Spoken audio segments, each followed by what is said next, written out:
You're selling your house to downsize. You've lived there for 30 years. The mortgage is paid off. You figure you're walking away with a pile of cash, tax-free. Then April hits. The IRS wants $40,000. Your property tax rebate gets denied. And 2 years later, your Medicare premiums double.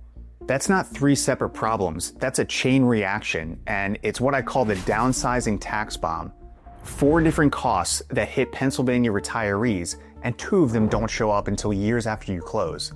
I'm Jim Stevenson, a realtor here in the Philadelphia suburbs, and if you're downsizing in Pennsylvania, this is the part that can cost you tens of thousands if you don't plan it right.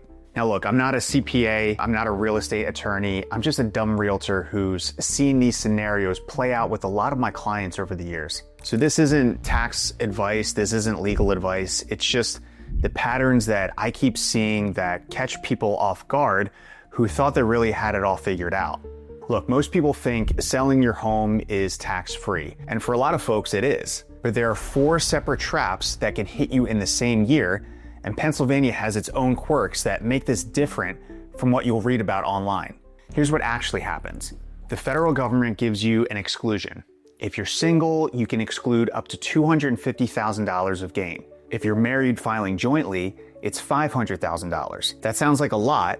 For most people, it covers everything. But here's the catch. If you bought your house in 1985 for $100,000 and you're selling it today for $700,000, your gain isn't $700,000. Your gain is the sale price minus what you paid, minus what you've put into the house over the years. Let's say you added a deck, finished the basement, replaced the roof. Maybe you've got $50,000 in improvements you can document. That brings your basis to $150,000. Your gain is $550,000. You're married, so you exclude $500,000. That leaves $50,000 taxable. At 15% federal capital gains tax, you're writing a check for $7,500. That's not the end of the world, but it's also not zero. Now here's where Pennsylvania is actually kind of nice. And this surprises a lot of people coming from other states. The state does not tax the sale of your principal residence. As long as you've lived in that house for at least 2 out of the last 5 years, Pennsylvania says you owe nothing at the state level. No capital gains tax. That's a lot different from a lot of other states. But you've got to meet that 2-year rule. If you moved out 3 years ago and just now got around to selling, you don't qualify. The entire gain gets taxed at Pennsylvania's flat rate of 3.07%. On that $550,000 gain, that's about $16,900 to Harrisburg. So timing matters. If you're thinking about moving out and renting the place for a while or turning it into an Airbnb, you need to know that that clock is ticking. Once you hit that 3-year mark after you moved out, the exclusion is gone. All right, that's the income tax side, but here's where it gets worse. Pennsylvania has something called the Property Tax Rent Rebate Program. If you're over 65 and your income is below a certain level, the state gives you a rebate up to $1,000 to help with your property taxes. A lot of retirees count on that check every year, but here's the trap. The state defines income for this program differently than they define it for your tax return. For the rebate, they look at what they call eligibility income.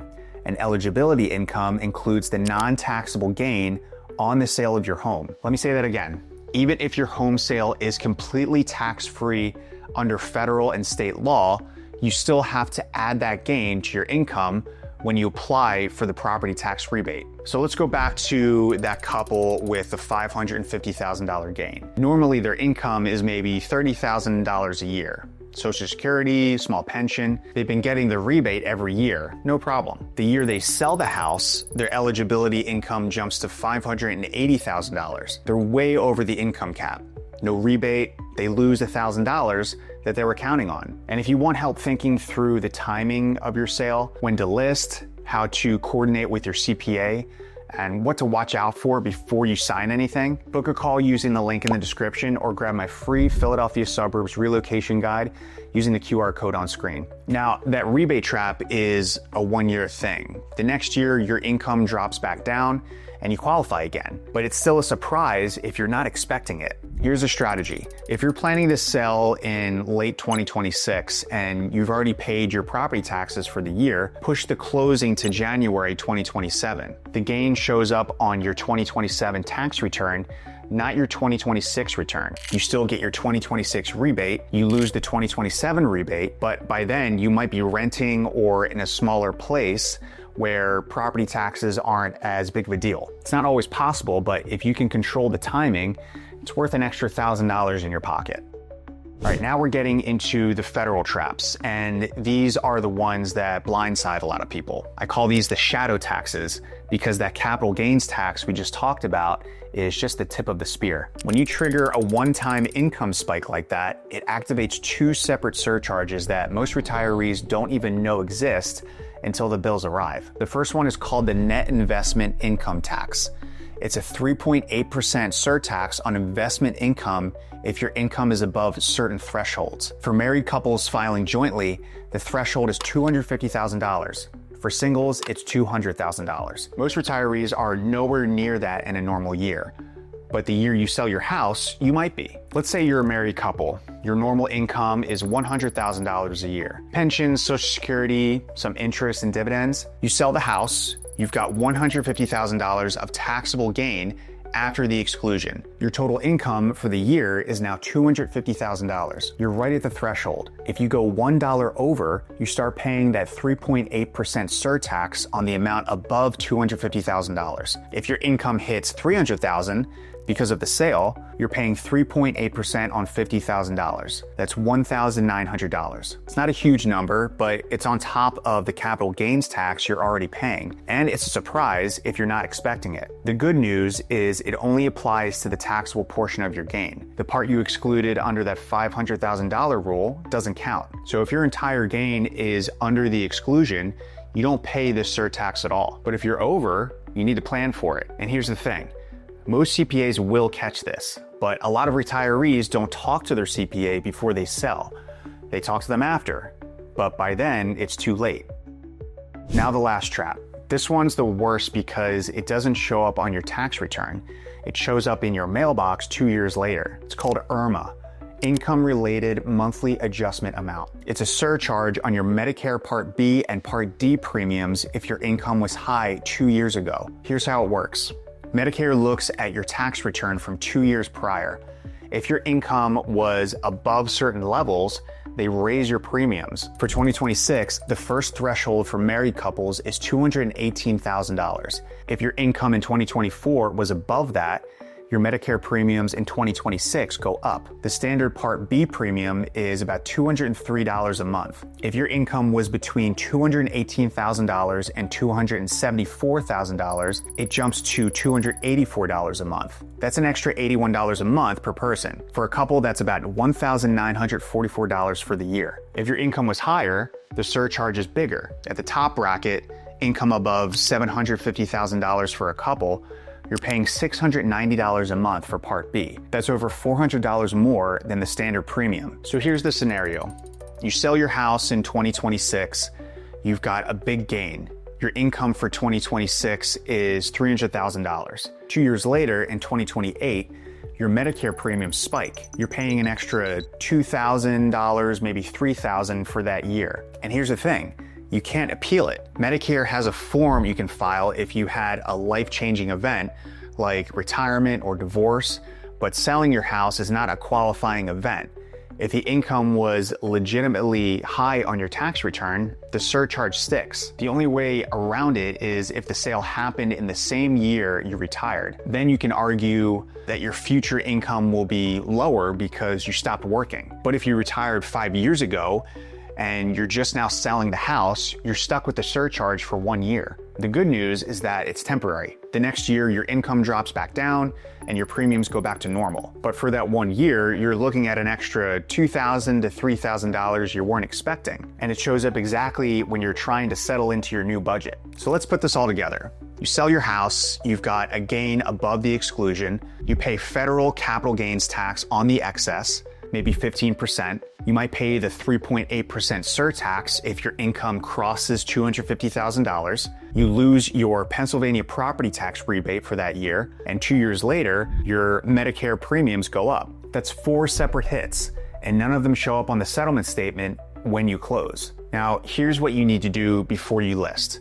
First, figure out your basis. That's what you paid for the house, plus any documented improvements. Dig up old receipts, contractor invoices, permits from the township, anything that shows you spent money on capital improvements.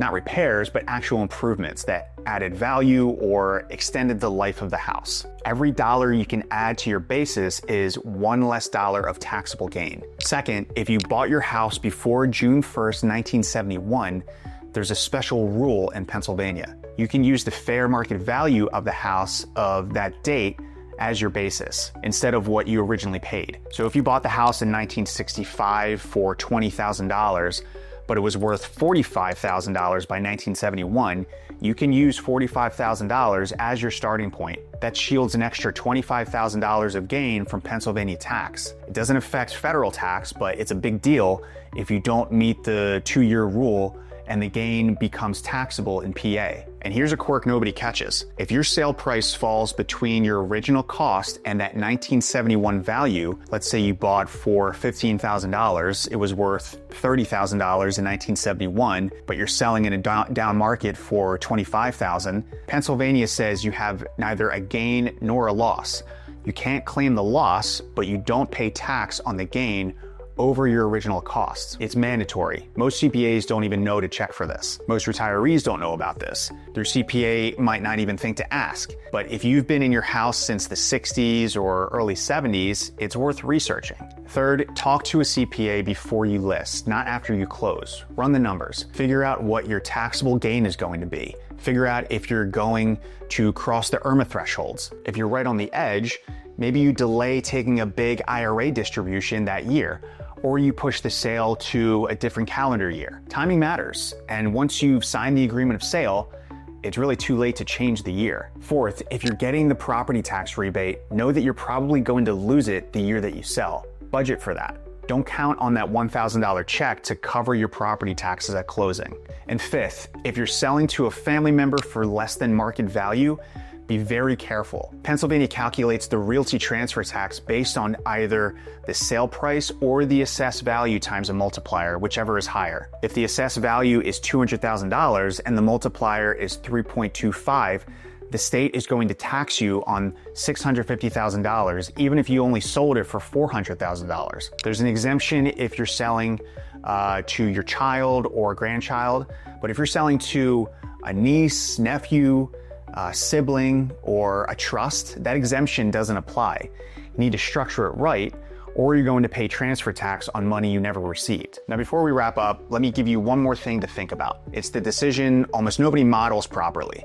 Sell now and take the tax hit, or hold the home and pass it to your heirs. If you sell during your lifetime, you're dealing with capital gains, transfer tax, loss of rebates, and IRMAA risk, everything we just talked about. If you hold the property until death, your kids inherit with a stepped-up basis.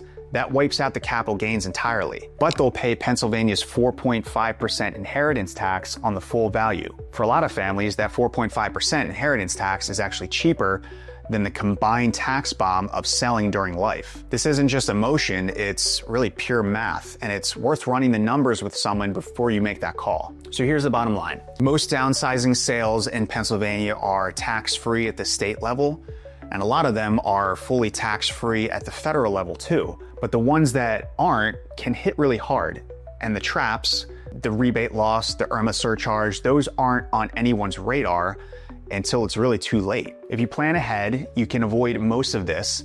If you don't, you're going to get a bill you weren't expecting, and it's going to come at the worst possible time. Now you know what the tax bomb looks like, but here's what most people don't realize next. If you don't sell the house and you hold it until you pass, your heirs get a stepped-up basis that wipes out the capital gains. But Pennsylvania charges them 4.5% inheritance tax on the full value, and they've got 9 months to come up with the cash. Watch this video next, because I'll show you the legal strategies families use to either avoid that bill entirely or create the liquidity to pay it without forcing a fire sale. Thanks for watching, and I'll see you next time.